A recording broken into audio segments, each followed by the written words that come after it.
tutaramenya ikintu na kimwe kuri Yesu, hari ikintu cyari mu mitima yacu twaramukunda.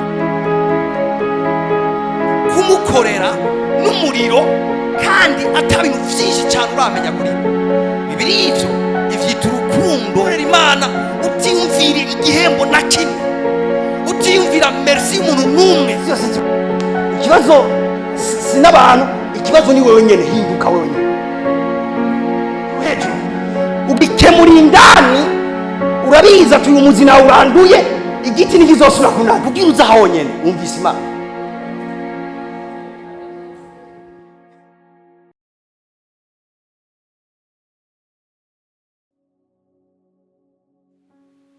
Igihe uhamagara ubuntu bw'Imana biratandukanye n'igihe uhamagara imbabazi z'Imana.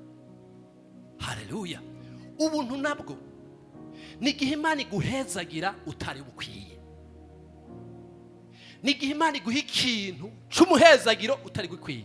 Mu gihe imbabazi ni igihe Imana ikugirira ikigongwe wari ukwiye guhana. Haleluya. Rero bene data, nukuvuga yuko rero ikigongwe nta bigumbagumba kigira, imbabazi nta masantima bikoresha. Imbabazi egare action. Ikigongwe ngo ndakumviye impuhu urashonje, utamuhaye ivyo kurya, ivyo n'amasantima. Ikigongwe Imana igiye kukwereka si cyo bigumbagumba, ni ikigongwe kijana n'ikigukoreye. Nukuvuga ngo imbabazi z'Imana hari ikintu zifatirako. Dushaka kuvuga ngo ndashima imbabazi zawe, izihe zifatiye kuki? Kuko Imana ikugiriye ikigongwe si c'ibishobisho. Hari ahantu ugera, hari ibintu uronka, hari ibintu bigaragaza ko ico kigongwe wagihawe. Nukuvuga ngo uburimbi bwose burakugwaho, Imana ikaguha ca kintu ukeneye. Kubera kino gitondo yakugiriye ikigongwe, ugarutse rero ugashima Imana imbabazi, ushimana na ca kintu. Twebwe urashobora kumvira umuntu ikigongwe ntugice umufashije, kubera nawe nturi capable yo kuba umufasha ico kintu. Yaba twese dushoboye gutanga ubuzi, nibaza ko pastor ashoboye gutanga ubuzi, nta nimwe sigara ngatakaza. Ibigongwe vyacu biri limite, ariko Yesu yakugiriye ikigongwe akakugirira imbabazi, akaraba imibabaro mazemo igihe n'amarira uhorurira. Kino gitondo akavuga ngo bera ndakugiriye ikigongwe, ndagukwiye kubwo burushwa bwawe. Dangu abantu bose barabona ko ikigongwe ari ikintu cyabyaye, kubera si ikigongwe cy'umuntu atagira icyo ashoboye, ni ikigongwe cy'umuntu ashoboye byose mu buzima bwawe. Kandi byakora ntakora ibyiwe, akora bya bindi wari wararondeye byarase, agaca kugira ikigongwe, zirya dosiye zigaca zicamo, rujya rubanza rugaca ruhagarara. Haleluya. Iyo akugiriye ikigongwe ni ikigongwe nyene. Haleluya. Bene data, turasomye ngaha inkuru Yesu yavuze avuga ku bintu bijanye niki twari ko turasoma aha muri Matayo 18:21. Turasoma bene data, iyi nkuru yaranyubatse umugani w'abari mwenda babiri. Yesu igihe cyose agomba gusigura ibintu by'impemu, yarakunda kwishimikiza ibintu bifadika kugira ngo bikunde tugerageze kubitaho. Aha tubona ko Petero yaraje aramubaza ikibazo, aramubaza ati, maze Petero aza kuri we aramubwira ati, mushinga nta inshuti yanje niyangirira nabi nzomuharire ngeze kangahe? Umviriza, burya twese tuzi ko abantu aribo batugirira nabi, ntidukunda kwibuka ko natwe tugirira abandi nabi. Umuntu wese abona ko mugenzi wari wamugirira nabi, ariko nta muntu yigira yumvira ati nanje harabo ndiko ndagirira nabi. Iyo hageze kwiyumvira gutyo rero nico gituma cyo tugomba ibiharuro incuro kangahe no mubabarira, ariko hageze kuri jewe nacumuye ku bandi bomparira kangahe. Bene data, ndibuka kenshi ukiri umusore urakunda kuvuga ngo jewe ngo ndakirenga umukobwa ameze gutyo, hama nawe umeze gute?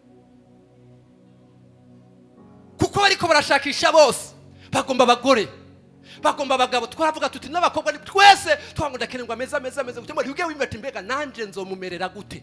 Nkeneye umerera neza, ariko nanje nzomumerera gute? No mu bijanye bene data no kubabarirwa no kuronka ikigongwe, twese dukwiye kwikuramwo bino vyimviro vya Petero tukagira ivyimviro vya Kristo.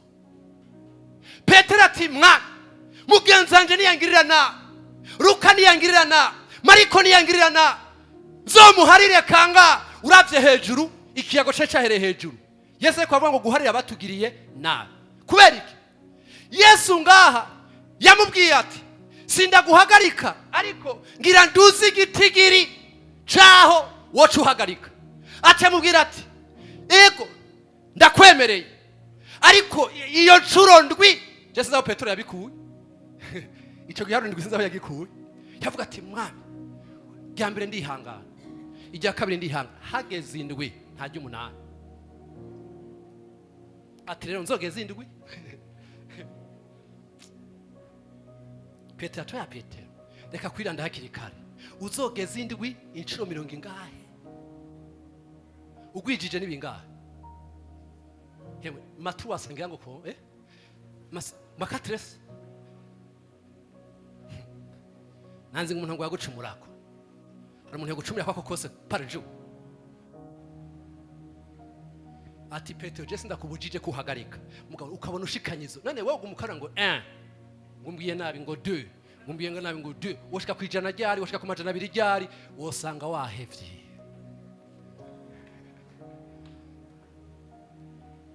Aha rero ngira mve kuri Petero ngaruke kuri Yesu gatoya. Mu bisanzwe jewe nawe turacumura ku Mana kenshi, asha kenshi, turagwa mu byaha kenshi, mugabo yaba Imana itagira ikigongwe nta numwe abahagaze ngaha. Nta kuntu Yesu ari kubwira Petero ibyo nawe atagize nte atamukoreye. Yavuze ati Petero, wowe uri kura ukugirira nabi, ariko nanje ndi nyuma y'umugongo wawe ungirira nabi kenshi.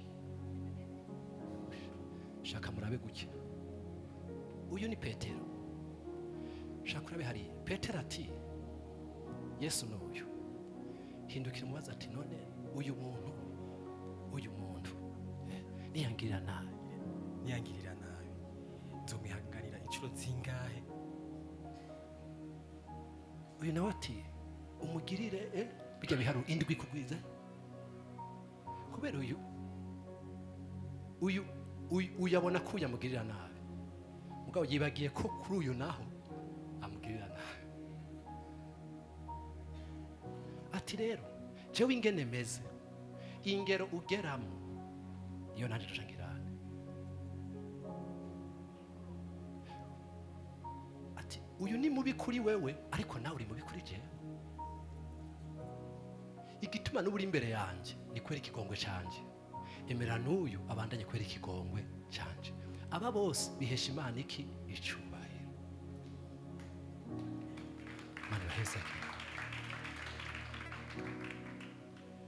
nimwisubiye mu kibanza. Nagenda babwira ndashima Imana ko Yesu atameze nka Petero. Sinzi ko muvyumva. Turashima Imana ko Yesu atameze nkande. Kuko Yesu ntaye gutegeka Petero ibyo atirirwa aramukorera n'ibyo atirirwa adukorera. Ati Petero, ndakugira ikigongwe kenshi. Biruka cage yamubwira ati kubera Petero ngene yari yiyizi mugabo atazi uko yiyizi. Petero yarumva kabisa ko kuri Yesu bose arabafuta. Ushika nawe Yesu avuga ategeye canje kirageze. Petero ati ntikikunda kamera. Ari mu rupfu turajana, ari mu rubwasho turageze turajana. Yesu atahubwo burya amaze iminsi mu masengesho ndagusengera, kubera ndabona imbere hatari heza. Petero ati ivyo vyoshikira abandi, ariko jijo nikibaho. Ati umbiza nakubwire hari inkoki za gutanga message, abandi baza kwibaza ngo burakeye, mugabo weza kukubwira ikintu. Atapana rimwe byogendeka, pana na kabiri kangahe. Acari bandandiriza ati mugabo nagize intercession ku bwabo, sinemera ko bitakubako, ahubwo nanse ko bikujyamika. Byaratubayeko ariko ntitwahezeyo. Kubera iki? Hari uwabibonye utarabibona ashiraho ikiraro cyo kwambuka. Nagenda kubwire nubwo uri nko kwacimana abantu batagutahura, hazosigara uwo bita Elizabeth.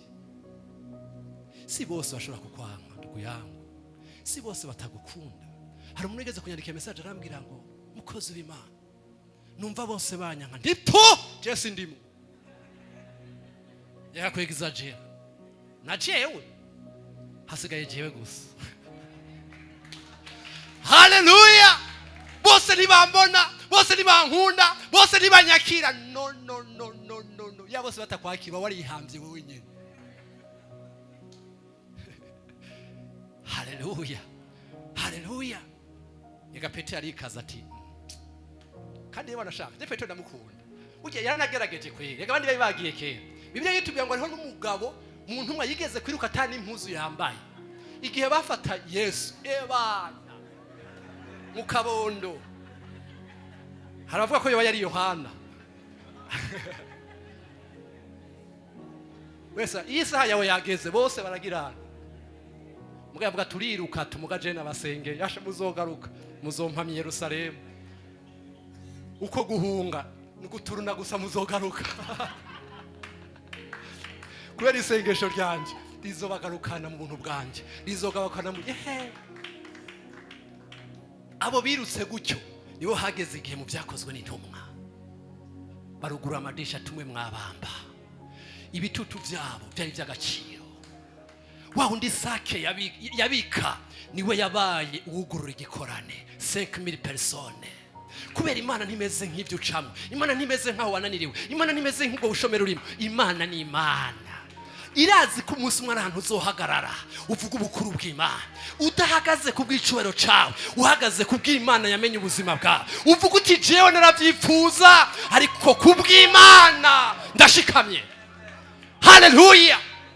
Petero yankokira bika hararira, iramwibutsa ati Petero, umutima urakunze ariko uw'inyama n'amaraso ntashobora kunkurikira. Ariko ambia ngo wewe nagusengeye gukwiza kwawe ntiguhere. Hari ibintu ducamwo ariko kwiza ntiguhere. Hari imiyaga ducamwo kwiza ntiguhere. Hari akungera abantu badushira ahantu mu gukwizira ntiguhere. Hari igihe Satani aza indoto zo bakazugarana akazica agashira ko n'isima ariko amakara gasubira kabuja. Gushikanaho Elisa yarapfuye adakwije imigabane yiwe y'impemu. Gushikana umugabo ngo yarapfuye bariko baramutwara, barihenda agwa ku magufa ya Elisa. Kubera Imana ntibesha. Haleluya! Abantu bariko barahunga bafata ikiziga basanga bagitaye ku magufa y'umugororotsi. Haleluya! Kuko nta jambo ryavuze Imana ngo rihere. Haleluya! Maze wa mugabo aguye kuri rya gufa babona aravudutse, ahubwo arushije kwiruka babandi bati byagenze gute, ati hari gufa ry'umugororotsi. Ngira bace bavuga bati twereka aho barishize ndaritware muhira.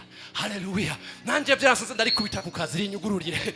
Haleluya! Bati twarataye duti ikintu kizura abantu, ariko iryo gufa abantu bari bagiye, bari barahambye, abantu bari barahevye, iryo nicyo ryavuyemo igitangaza cy'umugabo umwe. Nuko ubuzima bwawe bweganye n'iryo gufa, haleluya, rikaba ryaratwawe, ubuzima bwawe bwaratwawe, abandi baragutaye bakakwibagira. Nagenda kubwire uri gufa Imana igiye gukoresha kugira ngo ibitagira ubuzima bigira ubuzima. Hari abagabo bizera. Igihe Yosefu yapfa arabwira Abisirayeli ngiye gupfa, ariko Imana yanje ntibesha, ntimuzopfira muri Egiputa, ndazi ko umusoro muzovamo. Ngiye gusaza ntabibonye, ariko iyo nzi kuva kera yandi yampindoto ngira umwana muto ikazishitsa, ndazi n'ubizobikora. Arabirahiza ati ndababwira umunsi mwavuyeyo n'igufa ryanje ntimuzorisigeyo. Kubera nubwo ntoba ntakihari, Imana ishobora kuba rumwizigirwa. Ntimuze munsigeyo. Bigiye bikora bakagenda bayahambye neza, nawe nyene yaravuyeyo. Ribigufa mugana ryo nizovayo. Umbiriza, ribigufa mugana ryo nyene nizovayo.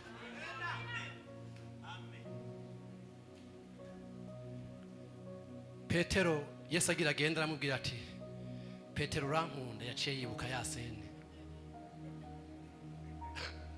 Uriya kiri wa undi ati je naho bose boguta ntiyashushe mugane uri hano. Yavuze ati uyu mugabo aranze hako atagwe kumbaza muri ivyo bibazo, yakabe yansengengera ahura asubiye ijya kabiri akuriyo yayisheke ati urankunda ari nanata naho nya turabizi mwami ko ndakunogera vraiment ati aho inyaga zintama Petero urankunda ayo mageze ngaho rigende rya gatatu ngo niwe wo bimenya niwe wo bimenya kubera biragoye. Haleluya. Yesu arakuzi. Unaniwe ntibimujugumiza ahubwo agomba kukwereka aho uhungira kugira ngo uhagarare mu nkomezi ziwe atari mu nkomezi zawe. Haleluya. Haleluya. Je ndibuka ntaronka madamu ndiko ndagerageza kugira ngo ndamufasha. Naragenda kuri YouTube kandi nigijijwe. Bati rero ifo kubi parfuma bya bindi bintu bitandatu bituma ukundwa. Muri Bibiliya nari napfuye kubera ngane nabaye desi. Habikoresha wapi? Bakambi ati byukuri ahubwo bishobotore n'ivyumbu umubogare. Imana turahumbasha. Beta tubuge Imana yatuzi. Je burya nari nzigo umukobwa tuzohura. Mbarige wira bikatubamwe. Je mishatanye Gitega niho muhira. Gisagara cha hariyo site kweri niyo. Navuga nti je ndavye umwana w'umuji kweri jewe sinzovuga kabiri atako kanturerako ako zokagukuramo. Nabayiyondo yovuga ati yabo wibarutse n'ubutibarutse. Yabo ukijwe aho nyene Imana ati sesa. Zamona duhuye na madamu nawe yarafise umuntu ebana yamukasi korosi. Invitation nazaje nawe yapondagaye. Ico gihe twari muri rya pastor Diodore agiye kumara Jesse na ndamuzi. Numva ariko aramubwira pastor cy'abahungu ndavuga ati burya namwe birabashikira. Haleluya. Ndavuga nti umuntu twojana kweri twese ko duhuye twazabaye nawe. Iyo ndamuravye mbona ko ari ubuntu bw'Imana atari inkomezi zanje. Uko niko ukwiye kubona akazi kawe. Uko niko ukwiye kubona ingene ukorera Imana. Bari ko baratasha abandi baratasha. Ariko Imana ari yagusengeye kugira ngo dukomeze ko ivyo dukora. Nabo mwatangwanye mu gakiza benshi barabivuyemo. Bavuga ngo Imana irabesha. Muri Malaki hadusomeye niho nabonye bene data abantu bidogera Imana. Gushika na Imana ivuga ngo mwe mwamvuze. Bazi ngo wese bayivuga. Ngo ukora Imana nta kimaze. Muzajya muri Malaki. Gushika na Imana ivuga ati ndizabera. Jina kuzavuga ngo wakore zabera je nta nuwonze. Uko biri kose ntiyahemba. Yesu nakuze ndabyumva ngo zabera nta nuwonze. Mugukoze ntuho ngo wakore zabera. Ariko Imana si zabera. Haleluya. Imana si zabera.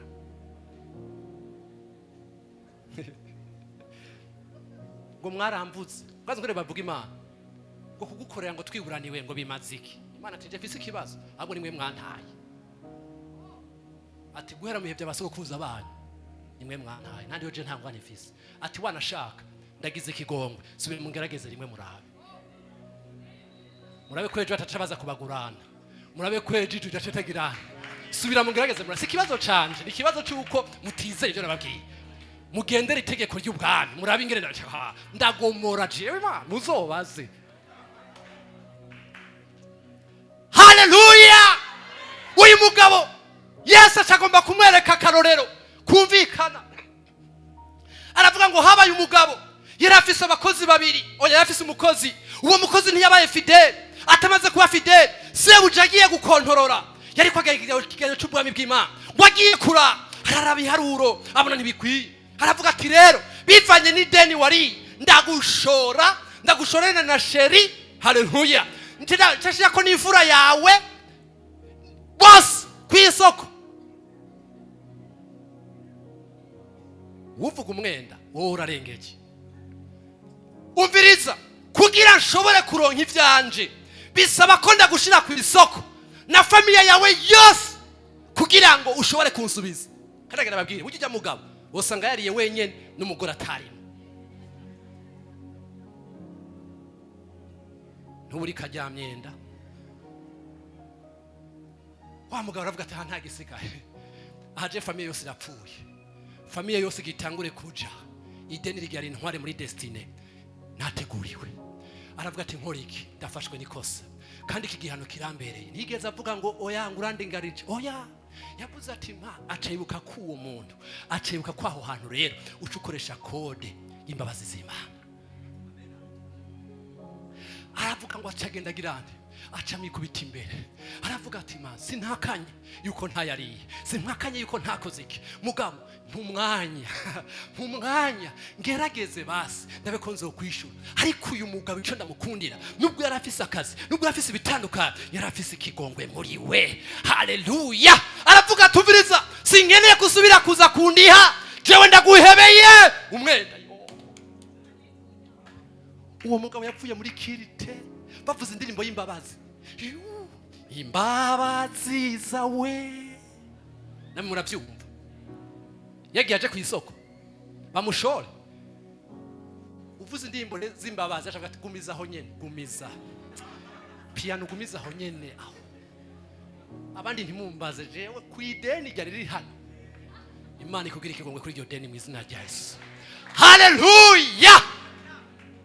Arasirimba, aratambagira iki. Beda ataze gutaka karo kamwe.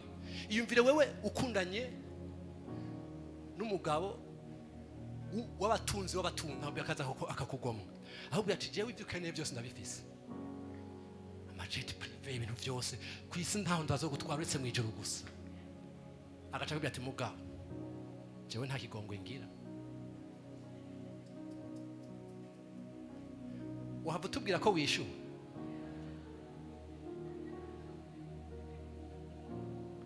Uraraba iyo nzu ati nta kigongwe agira. Ukaraba indege ati zohava ndayiva.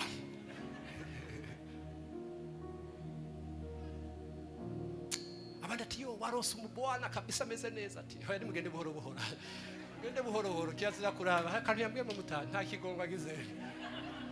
Bati sorry. Iyumvira umuntu yo guhemba imiliyoni 100 ku kwezi, acabe ati muri biribo yanje nta kigongwe je ngize. Uravye ingere dukoze ahantu wahaguma, iyo migisha woyigumamo ari kumviriza Imana yawe. Ni Imana dukorana ifise ikigongwe. Sinzi ko mwabyumvise neza. Yesu agomba kwereka Petero akanovera k'imbabazi z'Imana. Wa mugabo amasantima igumbagumba, ndababariwe ideni, madame message wa mupato sinenda muzi mundi ruhande kwe bati ryade nati ntumbwire bana nimuze turirimbe twoge tuje gusenga.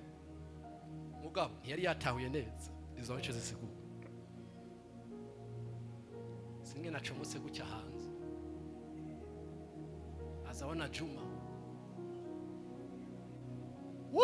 hanako kurondereyeshe misi igisuma ni 40 byo kuvuga ngo turakijijwe ngo turasenga Imana ngo ibintu ngo byibike. Oya, izi afere wapi? Irega hona diakoni yagurutse yagize abakirisu bati urampa ntuma ati nukuri ega je nahubiye ngiri ikigongwa atubiriza ijido ya mbere wa hasi. Murabona abantu mutababizigirwa muri no myaka bamaze kubona yuko umwe yavuze ngo n'umusuma iyo yivye aja kurondera umwizigirwa. We warivye aca agenda kuri ngo buri umwizigirwa ngo mbikira ibintu.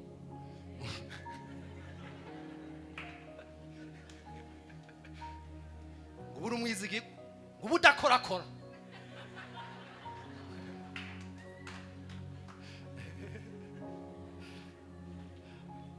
Beda bamaze kubona abagabo barenga ibigo. Iyo abantu bambere bashaka kwinsinga ngo wa mwana ubihende ngo ubwo buguru nzokwereka. Muga muri rap 4 afise yo batatu hariya. Mari tubabarire. Wa mugabo aragiye aragwanye abantu bati byukuri ujya ninde.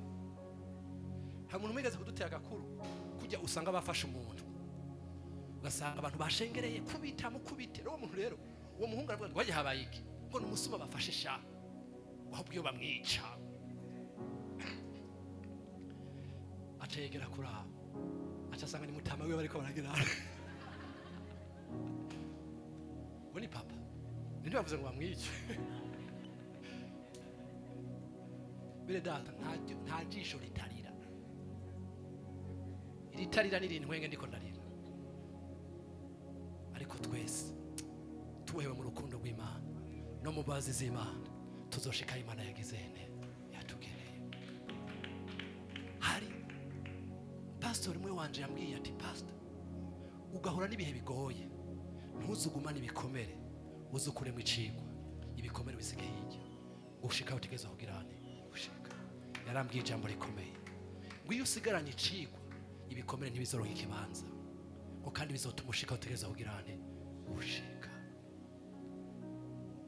Munyuma rero Yesu avuga ati rero wa mugabo acarisubirako byagenze gute genda kuko ugyazi guhaye ntibashobora kuzigarukako yarazi ngo zaheze ngo byaheze ko afata mu makaci asubira ati jewe nuguruye ubundi asubiye kumugana genda mu munzanire kuko ideni nta wundi yari mukurako kariwe kuko nta rwandiko basinyaniye ntiyavuze ngo tugire ikete yuko ngo ntuzombohe oya avuga ati genda musuye mu muzane nagira ikigongwe udakwiye kugirirwa igiki ikigongwe kuko ico kigongwe caca kivyara ubuzima bushasha caca kivyara imigendanire mishasha caca kivyara imbono shasha. Bereda imbabazi z'Imana ntizituma tuyicumurako ahubwo zituma tuyubaha zituma tuyikorera. Haleluya. Subwe ngo cyo tuguma mu vyaha no uwagiriwe imbabazi n'Imana birafekta ubuzima bwiwe n'abandi kubera wimezira kuri za zindi ukazigira wa wundi. Beta tatibuka igihe kimwe hari umuntu anifitiye ideni uwo muhugi igihe cyose duhuye ntarumva wapi nkabwiye nzokuriha nene mfise uyundi nanje yandiriye ideni ndamubonye gutya kandi pastori nkacangerageza nkagira bisa n'abandi upangiye iyo ukwezi kwaheze naho wagize amavuta urabura iyo ugize ayo mavuta. Igihe kimwe ndiko ndasoma amajambo Imana irambwira ati ukeneye ko utuza nawe uzohebera abandi ico gihe ndahamagara umuntu ndambwira tumviriza cyo nagutijije amahera kugira ukora umugambi n'abatari ku guhera no munsi je uzosuye kuza ugira ubwoba cyo gutaka ibiganza je ndaguhebeye uko nibusibwe ibyaha Imana yambabariye n'abatinya gukwe ugenda uri free no gusirimba usirimbe je bidose ndayitabuye. Bereda duhuye na wa wundi nkabona ntambwira iki kumbe Imana igomba kunyigisha ko ndamubwiye ntabakumexkiza ko ngoya ngo je nabonye ko Imana nanjye nigirira ikimbabazi ngo nawe ugende gutyo ndabona kubera nadaduruye hariya nta ndivyaciye byo guruka uno musore haba mutakomashe kandi hano kubera ko mwaribagiye imbabazi zimwagiriwe ubuzi bucasa buri broka Maria Jesus iri broka ubu rero Imana igiye kubrokorora uvuga utumviriza ndabihevye ndabivuyemo jewe ngomba kwisunga Imana yanje Imana tisesa akirarere. Haleluya. Berata ingene tubana iyo twaronse ikigongwe c'Imana kirahindura ubuzima bwacu kuko ico kigongwe Paulo yavuze ngo ndashima Imana imbabazi zayo yanyimvire ko nduwo kwizigirwa ikampa ubusuku ntari ndabikwiriye nagwanye ishengero ariko jewe Imana icanyizegira. Beda nta kintu kigoye umuntu agende kukwiba mu butike ucumuha ijoba aho nyene yarahama ishengero ariko Imana ikimugira ishinga igishengero kubera iki kubera Imana nimeze nk'abantu. Stefano bamwisha ari hari muga Imana igira ikigongwe iramuhindura ukomeye ngikimugirira kandi ngo nawe uzohamwe bakugire kujya bagiza abandi akonzogasigaza. Paulo akubwira ati jewe narize guhaka ndabizi gusonza ndabizi ndazi gucishwa bugufi ndazi kugira umurengera. Haleluya. Ayo mashure yose ndayazi ndazi bankomera amashi ndazi atamashi bankomera ndazi imeze hezagiwe ndazi atayihezagiwe ndazi ndi kukazi ndazi ntari kukazi aho hose ndazi Imana. Nico gituma yavuze ngo ariko hambavu ivyo byose ndiruka ariko sinkutazi yaja bitatazi umuntu yokwiruka kiruka agira ngo ikuja he ngo ntahonze twe twiruka dufise tiko turaje. Tito yavuze ngo mpora nizigiye kuzoronka ubugingo butagizene budashira ubwo Imana yasezeranye itazi kubesha yabikiye abayizera. Imana ibahezagiye bene data Imana ibagirire neza. Haleluya.